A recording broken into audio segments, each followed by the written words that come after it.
Hello, welcome to the channel. If it's your first time stopping in, make sure you subscribe.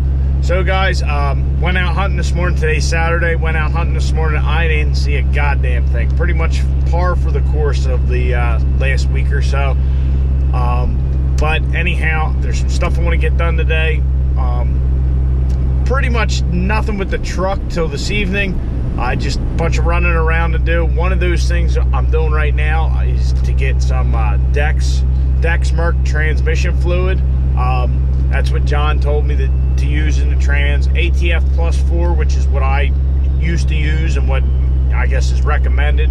He said that I guess it's got some friction modifiers in it or something, and he said that really we want the transmission just to bite, and you know, it's the stuff to make the shifting smoother. Well, we don't want that. We want those clutches to just bite on those steels and, you know, transfer our power.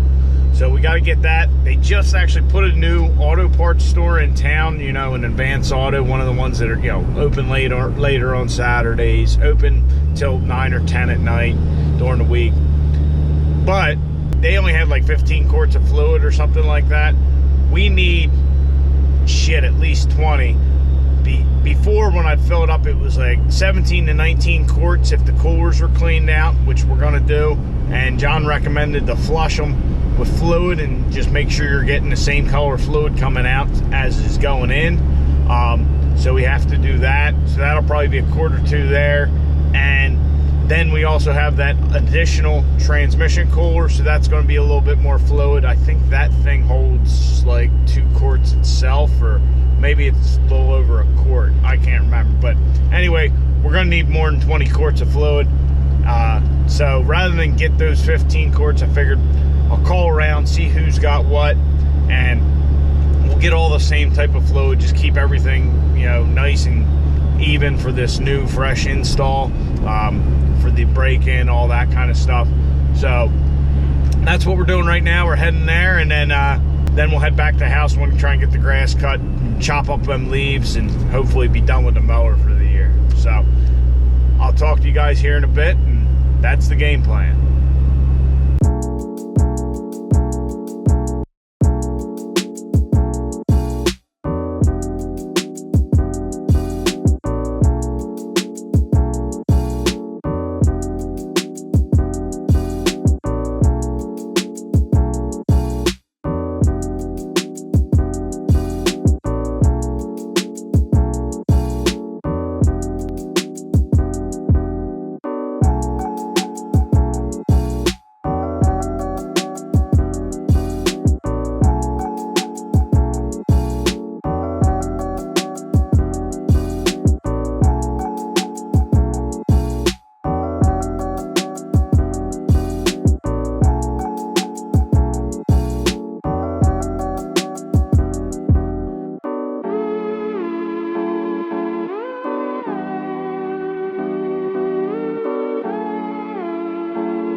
As you would have seen, we got our fluid. I ended up getting a 5-gallon pail. As you can see, it says multi-vehicle ATF, but this is Dextron 3 Micron. So this is the right stuff. The guy at CarQuest, I actually know the guy who was in there, and he told me that, you know, they used to call it Dexmark, but they just now call it multi-vehicle ATF. So I got that and 4 individual quarts, so we have 6 gallons of fluid.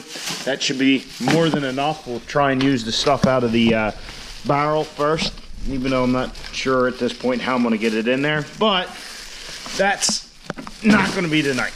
That's for damn sure. So I started looking at our wiring. I actually pulled the harness piece that I had made for the aux cooler fan, and I was going to run, you know, another power wire through here to our other aux cooler. And looking at it, there's not really another good spot for the one that we already had on that little cross member. So I think what I'm going to do is just get one of them. I think they make AN fittings that make, you know, kind of a 180-degree turn. So get one of them, throw that in there, just for the time being at least, and get that fan hooked up so that way we have it. We have, you know, we can, you know, keep the transmission cool.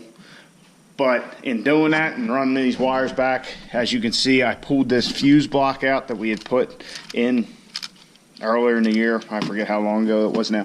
But yeah, I tried to do a real nice job when I did all this, and needless to say, it just didn't turn out that way. So I had ran this gray wire with 4 other wires in it for additional stuff later on, so we'll be using that to get, you know, our controls in the cab, our switches. And I'm not going to mess with that switch panel I made for the dash right yet, which I'll show you to refresh your memory. We made this little plate up for our dash panel, and I was going to put some nice switches in there. I think for right now I'm just going to have some toggle switches. Maybe I'll mount them in the holes that are already in the dash, but I just really want to get the truck going, get everything sorted out so it works, so we can take it to the track and hit the track up a few times before, you know, they close. I know Cecil, they kind of tentatively say they're open until February. Realistically, they're open until we get snow or it gets too inclement for people to go. So I want to at least get the truck to the track a couple more times, make sure that the trans is ironed out. I'm sure it is, but we still got to check all that stuff. So needless to say, I'm not going to fix this wiring right now because it is a nightmare.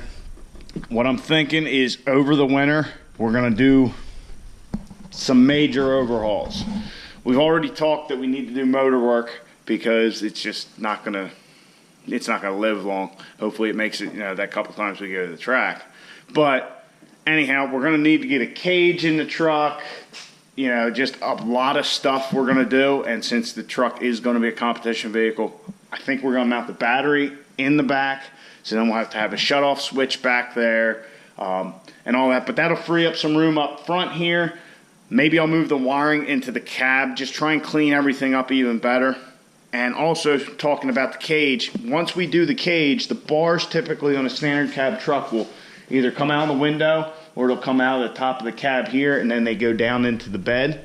Needless to say, once the cage is in, the bed can't come off. So I want to pull the bed this winter, get rid of anything that's not needed on the frame, and just go through everything under there and clean it up, paint it, you know, whatever we need to do that we won't be able to do with the bed on. I want to take care of all that stuff just because we're not going to be able to get the bed off at that point. Now, we're not going to go to the extent of cutting the bed floor out at this point. I like the whole idea of it being still a street truck. And then, you know, if they have that King of the Street challenge next year, we'll have a perfect vehicle for it. So that's where my head's at. Like I said, just going to kind of put this whole mess back together with an extra power wire in here, and then I'll run the ground for that fan to one of the mounting bolts. So that's where we're at. That's what we're doing. Wiring sucks, but it's got to be done.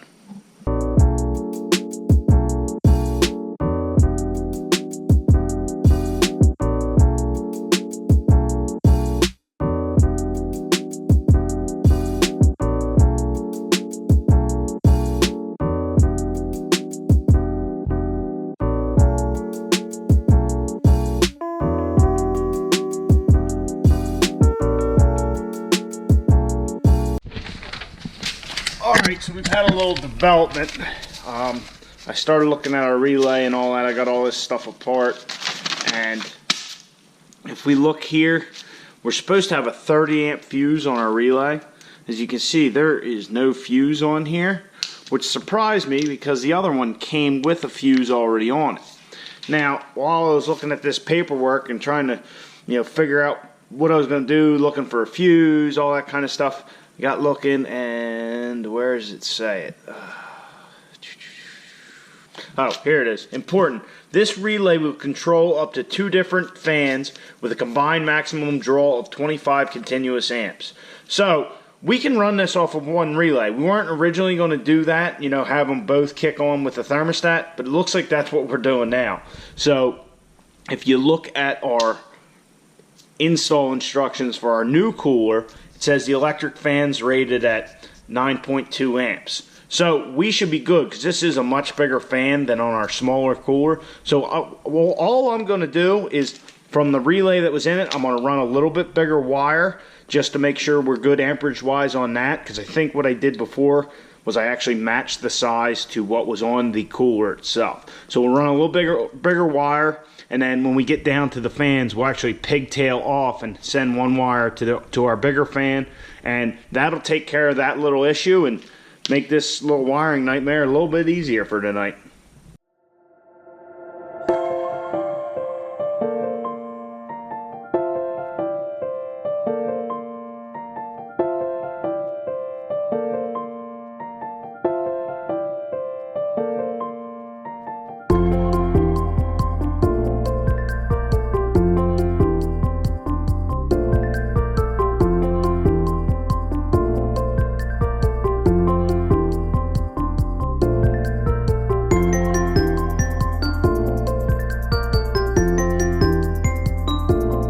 Solder these together. I got everything stripped, and this is probably take 47.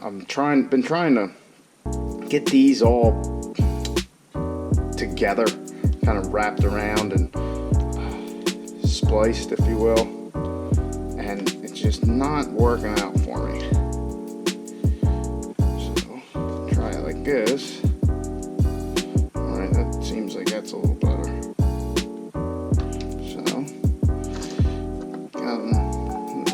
Good.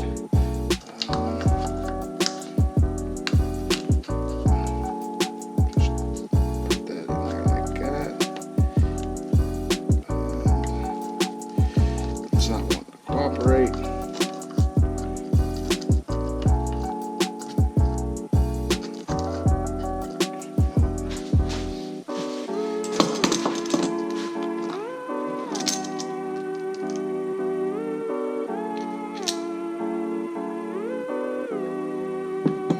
Alright, there we go. So, now, we'll put our flux on there.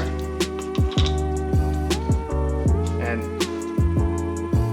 what was suggested to me by my father about doing this was just put your flux on after you make your little splice, because otherwise it'll make your splice even more difficult. It's even trying to come apart now. So, get that on there. I got a little acid brush, but it's not feeling thick.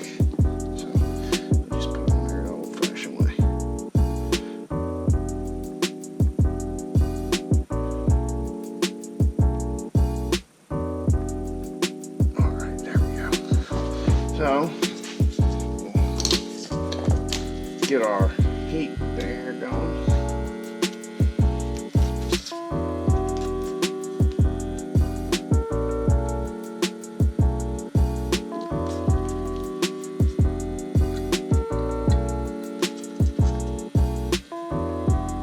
That's a better way to do it.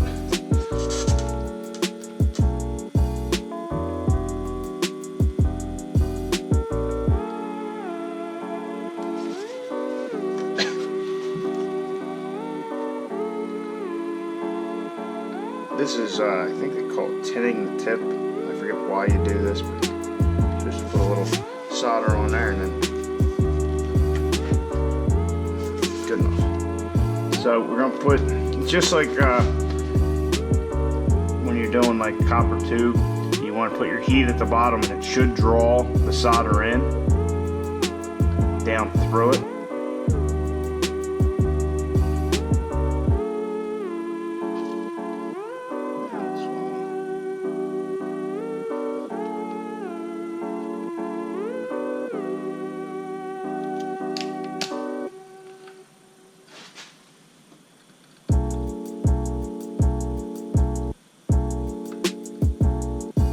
We'll let that cool, and hopefully it's a good joint. We'll pull on it and tug on it pretty good to make sure. Like I said, this is probably the third or fourth time I've actually ever done this. So, a little warm. Who would have thought? So, let's see here. Alright.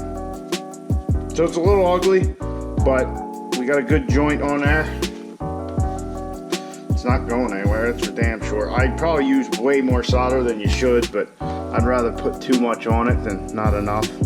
So, yeah, solder's on there. It's nice and tough. So that's good there.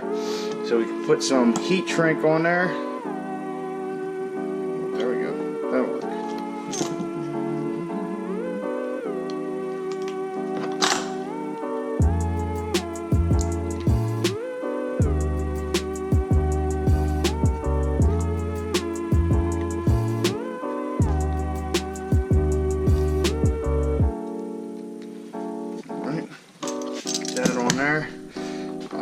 crimp my end on.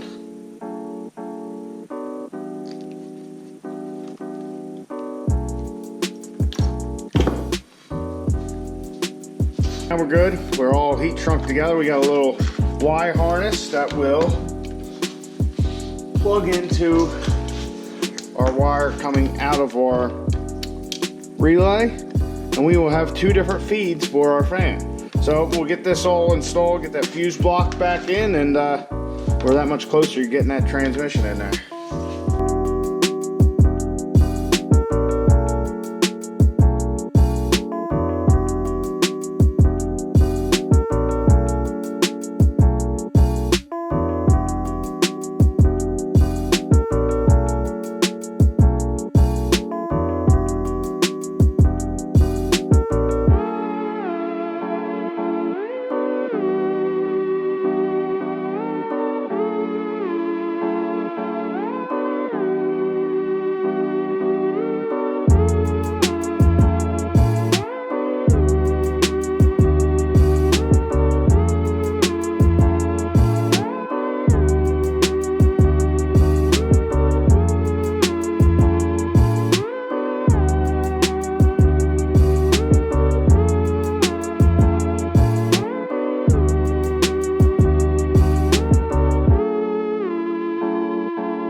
Alright, so the fuse panel's back. Got our wires done.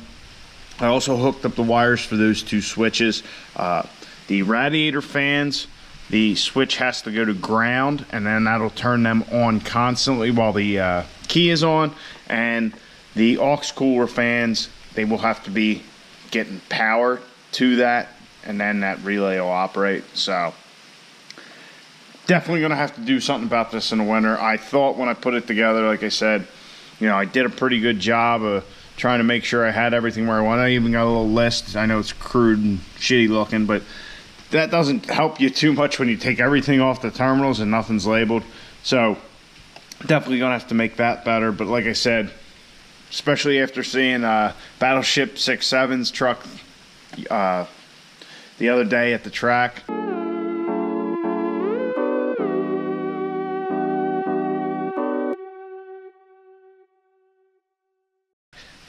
definitely want to get rid of a lot of this shit on this side, just make it easier to work on, and you know, clean up the clutter, because that one fuse for that relay's down back in there. So if we had to get to that at the track, we'd kind of be fucked.